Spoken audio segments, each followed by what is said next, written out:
So, magandang hapon po, Old School Pinoy, Aaron Peña. So, ito, maiksi na lang kasi lahat na sabi na nila.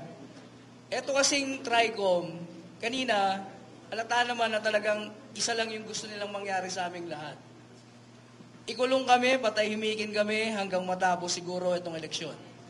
Wala silang ibang purpose dito, kundi sirain kami, babuyin kami. Pansinin nyo, meron tayong food crisis in rice. Ang sagot nila, vloggers hearing for fake news, pogo, at saka itong narco. Dahil dyan sa mga issue na yan, hinanapan pa ako ng asawa ko kung nasan daw yung binabayad sa akin ng narco at ng pogo. Grabe! Halos wala nga kaming makain. Wala ngang pang-hotel sa Davao to, binigyan pa ng Banateros. Kami pa nagpa-hotel dito sa Davao. Totoo yun Biruin nyo, yung Davao, nung nagpunta ako, inutang ko pa yan. Tapos nung wala kaming pang-hotel, binigyan lang kami ng Banateros. Biruin nyo, tapos itatag nila ako. Ako na lang muna. Sa ganyan, narco? Seryoso kayo? Hindi kami duwag. Hindi lang kami tanga na magpapauto sa trap nyo para matuwa kung sino man yung nagpapagalaw sa inyo. Napakadali kasi ang hirap kasi dito sa mga honorable na to. Binansagan nyo kaming narco, binansagan nyo kaming pogo, vloggers. Tapos ang gusto nyo, pagdating namin sa TRICOM, kami ang magpapatunay na hindi. Baligtad. Dapat kayo ang nag-aakusa, kayo ang maglabas ng ebidensya. Ginagawa nyo kaming tanga. Yan ang gusto nyo kasing mangyari sa mga Pilipino. Maging mangmang para mahawakan yung kapangyarihan hanggang magpantay yung mga paa nyo, mga buhaka ng ina nyo. Sorry.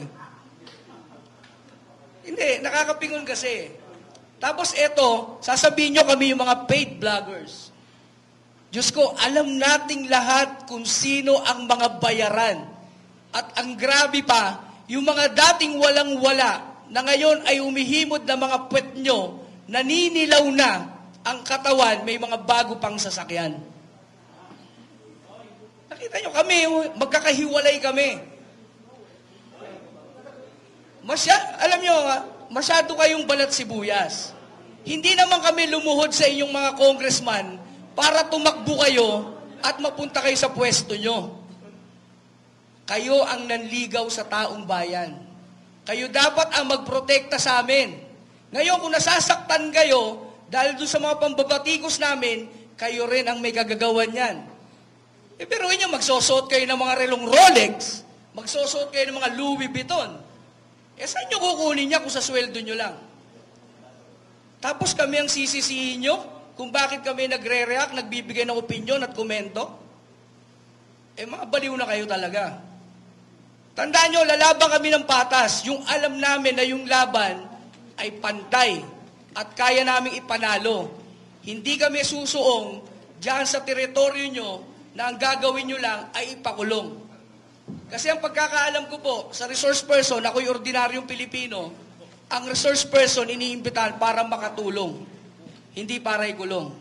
So maraming salamat po. Magandang hapon.